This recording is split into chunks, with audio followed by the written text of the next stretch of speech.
Soy neoclásico. Bueno, estamos hablando de barroco o de churrigueresco, pero algo es arte mexicano. Alberto, qué gusto verte. ¿Qué onda, Güema? ¿Cómo están? Bueno, vas a hablarnos o compartirnos algo a propósito de un templo que es muy importante. Así es, la Profesa. Fíjate que pudimos, desde el 2017 hemos estado haciendo este trabajo y gracias a la invitación del padre que está ahí en el templo de la Profesa, pudimos entrar hasta este momento para ver precisamente las afectaciones del sismo del 2017. ¿Qué les parece si antes de eso vemos la historia del templo de la Profesa? Perfecto.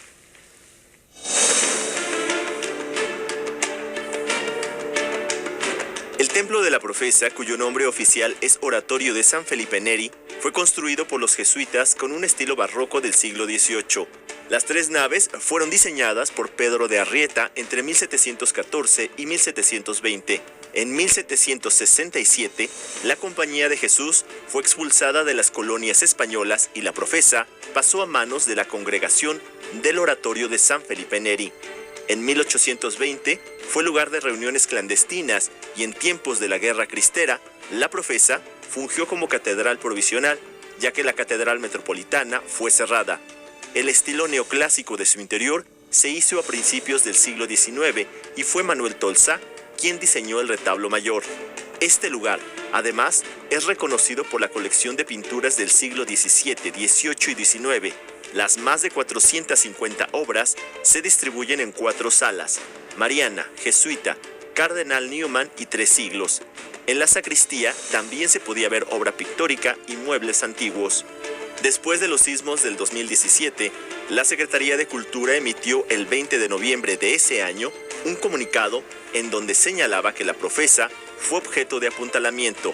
Se informó que el arco y las pilastras tienen fracturas que presentan un riesgo en cuanto a equilibrio y estabilidad, y el soporte del entrepiso está fracturado, por lo cual está apuntalado. Paralelamente, se hicieron trabajos de limpieza y traslado de obra artística que posibiliten la albañilería.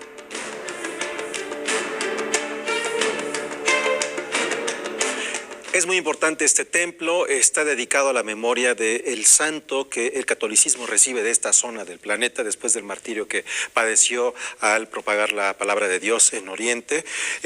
Cuéntanos, estamos viendo este templo que además está hundido, es una joya, es maravilloso. Sí, precisamente, Güema, precisamente por los distintos asentamientos que tiene alrededor la Profesa se ha ido desnivelando.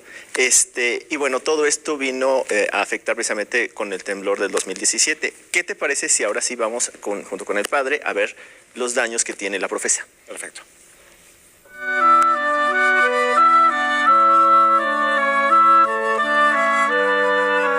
En 1985 el temblor afectó la última bóveda de la sacristía que tenemos aquí. Fue restaurada la bóveda y los daños que se hicieron por efecto. Pero en el 2017 el temblor del 8 de septiembre y luego del 19 son los que finalmente dañaron más la sacristía. Y por lo tanto también se llevó una afectación en el piso superior, que es la sala Newman, parte de la pinacoteca. Los testigos sí que ven son del 2015. Nosotros los colocamos precisamente porque veíamos que pues estaba viendo grietas que no existían antes y por eso los pusimos. Donde el 2015 unos ya se vieron, por ejemplo aquí, lo ven ustedes, ya está botado el testigo. Quiere decir que se ha abierto más. No estaba así cuando fue el temblor. Entonces, por eso hemos insistido en que se haya ido asentando el edificio.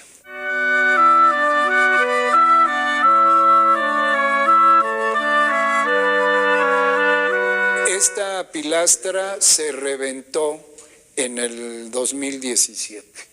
Estaban pronunciándose las grietas, pero veíamos que parecía que era superficial. No creímos que fuera tan interno, pero ya en el 17 sí se botó parte del aplanado que tenía. Ahí sí son dictámenes más especializados lo que se tiene que hacer. Suponemos que sí, repito, porque ahora se ven más, no estaban así hace 2 años. Estaban como señaladas las grietas. Ahorita sí, si las ven, ya están abiertas. De los 3 arcos que tenemos, se puede ver que el material es ladrillo.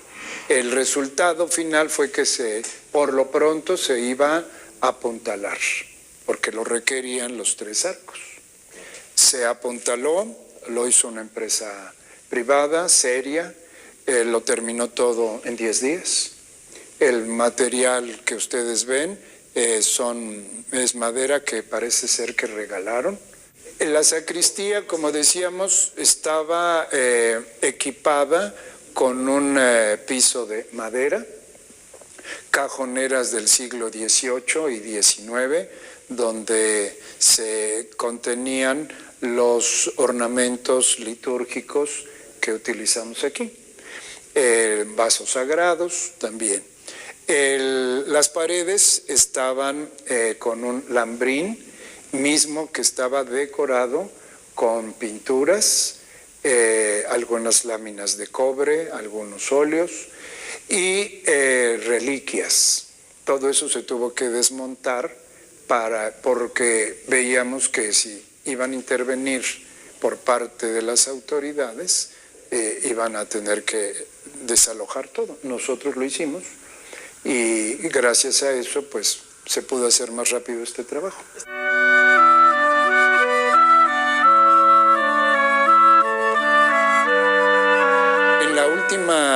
En el último muro hubo un desfase, hubo un movimiento del muro muy significativo que nos hizo quitar las pinturas que decoraban esa sala. Y fue apuntalado y hasta ahí. Las pinturas las bajamos nosotros con personal que nosotros pagamos. Tuvimos que alquilar andamios para llevar a cabo esto y se embalaron para protegerlas porque las íbamos a descolgar. Las trasladamos a otras salas, pero sin ya el diseño museográfico. Por ese motivo no podemos pues abrir la pinacoteca para que se haga la visita tradicional. Las que fueron retiradas fueron unas 15 de arriba. Aquí sí, de aquí retiramos 40 pinturas.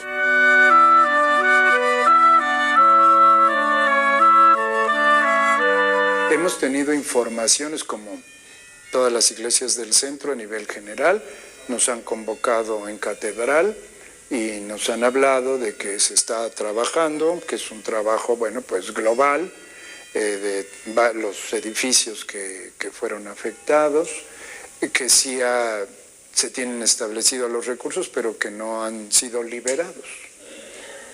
Nada más. Es todo. Es una información muy generalizada la que nos han dado.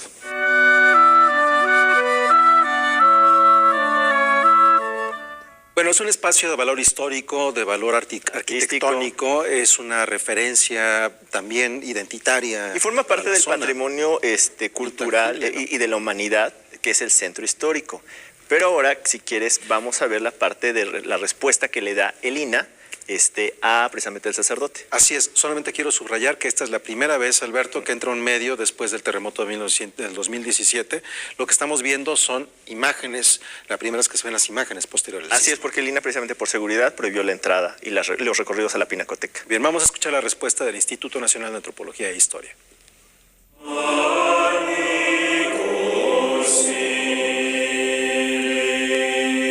El templo no sufrió daños. Es de una estructura pues muy robusta, es de planta rectangular pero casi cuadrada, con unas columnas de diámetro muy considerable, y por fortuna el templo no sufrió daños. La parte que sí sufrió daños fue la parte de la sacristía, la antesacristía y una capilla que actualmente se llama Capilla de Guadalupe.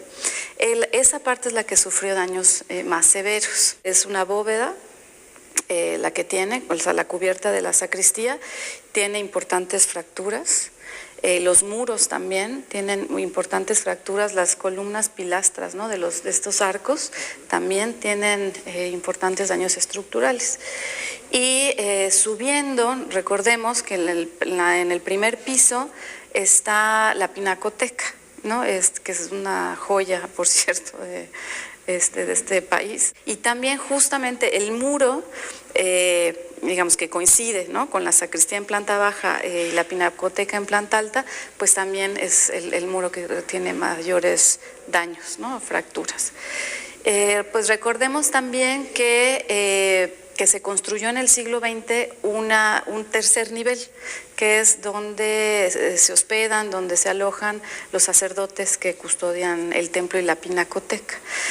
A esto también en algún momento del siglo XX, ya en fechas más recientes, se le construye una sobrecubierta metálica para impedir las filtraciones de agua tanto a este volumen que ocupan los padres, ¿no?, estos espacios, pues como a la pinacoteca, por supuesto, ¿no? Entonces, pues se le aumenta el peso también. Entonces, pues sí, digamos, es una serie de transformaciones que ha sufrido este conjunto que pues nos hacen pensar que entre sobrepesos y debilitamientos de la propia estructura, pues hacen que hoy tengamos estos daños.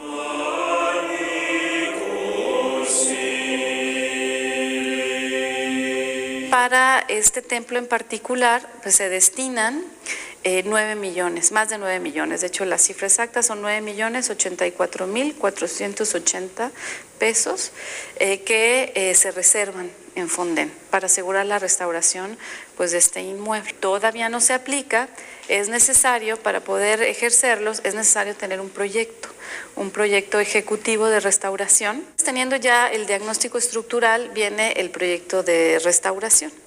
Entonces, bueno, pues en este proyecto se contemplan, por supuesto, pues ya restituciones de decoraciones, de aplanados, pisos, en fin, todo lo que se pudo haber dañado, pues también se va a atender, en este caso con recursos de Fonden, y además también a esto se le suman los daños en obra mueble.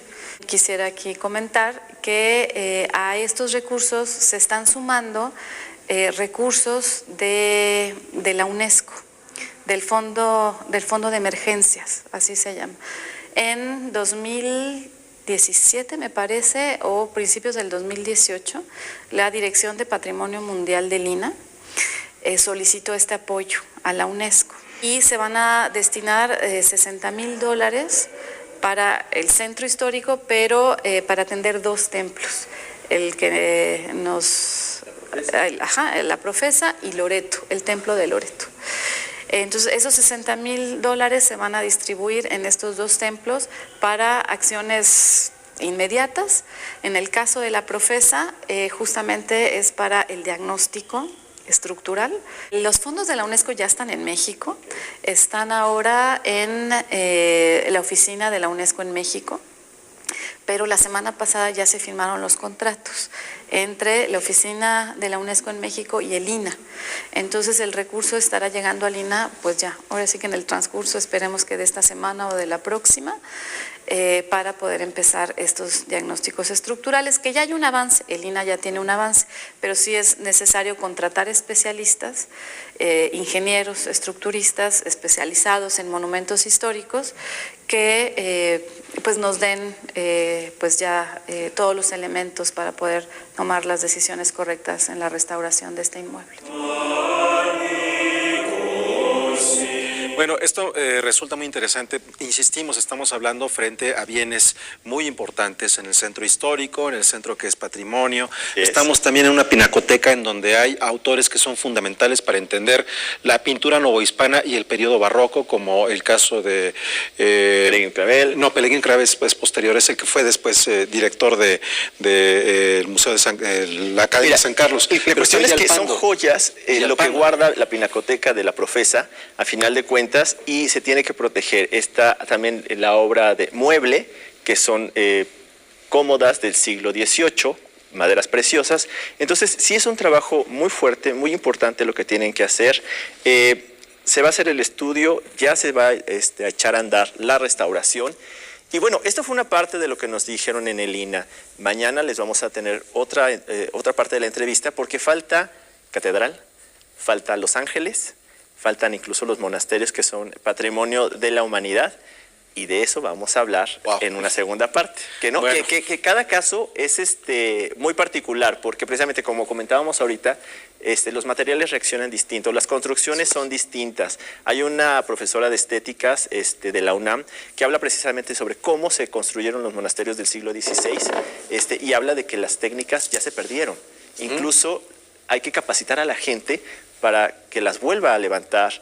Y es una cuestión de si se usan materiales nuevos, si se usan los materiales del siglo XVI, todo eso le corresponde a historiadores y a técnicos. Y artesanos. Porque por eso ganó el premio de restauración entonces Reina Sofía, la restauración de Santo Domingo en Oaxaca, espacio que conoces muy bien, porque tuvieron que ir con los artesanos para que trabajaran en el siglo, finales del siglo XX, principios del siglo XXI. Es cuestión de capacitar a la población. Con las mismas formas que se hacían en el pasado. Incluso hay algunos recubrimientos que necesitan baba de nopal. Pero eso cuesta tiempo y dinero. Mucho tiempo. Y hay que ser pacientes. Mucho tiempo, además. Gracias, Alberto. Esperamos mañana la segunda parte. ¿Vale?